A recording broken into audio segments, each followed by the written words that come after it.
11 மணிக்கு மத்திய இடைக்கால பட்ஜெட்டை நாடாளுமன்றத்தில் நிதியமைச்சர் நிர்மலா சீதாராமன் தாக்கல் செய்ய உள்ள நிலையில் கோவையில் உள்ள சிறு குறு தொழில் முனைவோரின் எதிர்பார்ப்பு என்ன என்பதை அந்த சங்கத்தின் தலைவர் ஜேம்ஸுடன் நமது செய்தியாளர் குருசாமி கலந்துரையாடுகிறார். குருசாமி, நீ உங்களிடம்.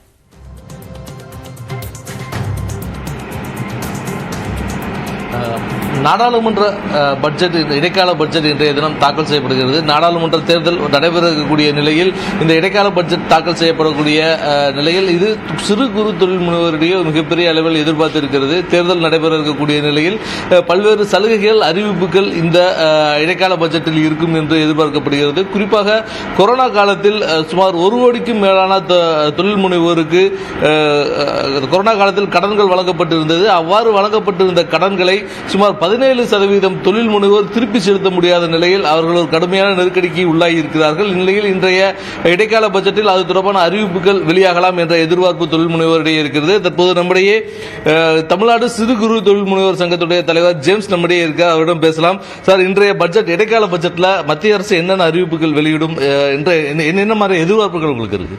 இல்லை, இந்தியாவுடைய உள்நாட்டு உற்பத்தியில் 29% குறு சிறு தொழில்கள் செய்து கொண்டிருக்கின்றன. ஆனால் கடந்த பட்ஜெட்டில் இதுக்கு ஒதுக்கிய நிதி பார்த்தீங்கன்னா 22,000 கோடி ரூபாய் தான் ஒதுக்கீடு செய்தார்கள். கிட்டத்தட்ட நீங்கள் பார்த்தா 300 லட்சம் கோடி ரூபாய்க்கு மேல் உற்பத்தியில் ஈடுபட்டிருக்கின்ற இந்த துறைக்கு 1% கூடி நிதி ஒதுக்கீடு செய்யாது என்பது இந்த துறையோடைய அழிவுக்கு காரணமாக அமைந்திருக்கின்றன.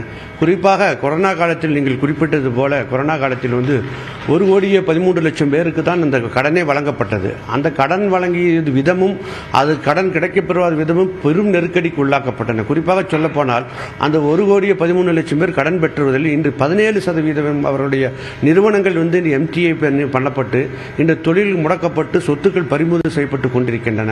அப்போ இந்த சர்பாக்ஸ் ஆக்ட் சம்பந்தமாகவும் நாங்கள் அரசிடத்தில் தொடர்ந்து வலியுறுத்தோம். இந்த பட்ஜெட்டில் சர்பாக்ஸ் ஆக்ட் என்பது ஏற்கனவே 6 மாதம் இருந்தது. இந்த அரசு 3 மாதமாக மாற்றிய விளைவு தொழில் புனரமைப்பதற்கான வாய்ப்புகள் கிடைக்காமல் தொழில் முனைவோர்கள் கஷ்டப்பட்டு கொண்டிருக்கிறோம்.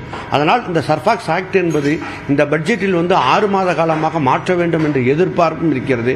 நிதி ஒதுக்கீடு பொறுத்த வரைக்கும் இந்த பட்ஜெட்டிலே எம்எஸ்எம்இ செக்டார் சொல்லக்கூடிய குறு சிறு தொழிலுக்கு பொறுத்த வரைக்கும் கிட்டத்தட்ட பார்த்தீங்கன்னா 3 லட்சம் கோடி ரூபாய் 1% போட்டால் எங்களுடைய உள்நாட்டு உற்பத்தி 29% நாங்கள் பங்களிப்பு செலுத்திக் கொண்டிருக்கிறோம்.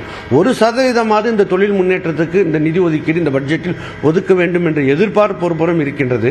அது மட்டுமல்லாமல் அந்த அரசு கடந்த ஆட்சியிலே கடந்த பட்ஜெட்டில் பொறுத்த வரைக்கும் பார்த்தீங்கன்னா இந்த எம்எஸ்எம்இ செக்டார் வளர்ச்சிக்காக போட்டு வாங்குகின்ற இயந்திரங்களுக்கு 15% மானியம் கொடுப்பது நீண்ட நெடிய நாட்களாக தொடர்ந்து கொடுத்து கொண்டிருந்தார்கள். அந்த மானியத்தை கடந்த பட்ஜெட்டில் இருந்து நிறுத்திவிட்டார்கள். அதனால் எந்த வளர்ச்சியும் குறு சிறு தொழிலுக்கு கிடைக்காத ஒரு நெருக்கடி சந்திப்பதால் தொழில் மிக பெரும் நெருக்கடிக்கு தள்ளப்பட்டுக் கொண்டிருக்கின்றன.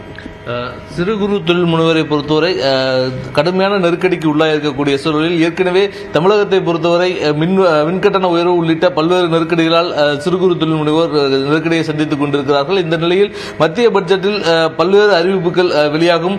அந்த அறிவிப்புகள் தங்களுக்கு ஏற்பட்டிருக்கக்கூடிய நெருக்கடியை சரி செய்யும் விதமாக இருக்கும் என்ற எதிர்பார்ப்பும் இருக்கிறது. குறிப்பாக தற்பொழுது தேசியமயமாக்கப்பட்ட வங்கிகளில் 11.5% இருக்கக்கூடிய அந்த வட்டி சதவீதத்தை 5% குறைக்க வேண்டும் என்ற எதிர்பார்ப்பும் சிறு குறு தொழில் முனைவோரிடையே இருக்கிறது. இன்றைய பட்ஜெட்டில் தங்களுக்கு சாதகமான அம்சங்கள் இடம்பெறும் என்ற எதிர்பார்ப்பில் கோவை மாவட்ட சிறு குறு தொழில் முனைவோர் காத்திருக்கின்றனர். அபிநயா, சிறு குறு நடுத்தர தொழில் முனைவோருடைய பட்ஜெட் சார்ந்த எதிர்பார்ப்புகள் என்ன என்பது சார்ந்த விவரங்களுக்கும் அவருடனான கலந்துரையாடலுக்கும் நன்றி குருசாமி.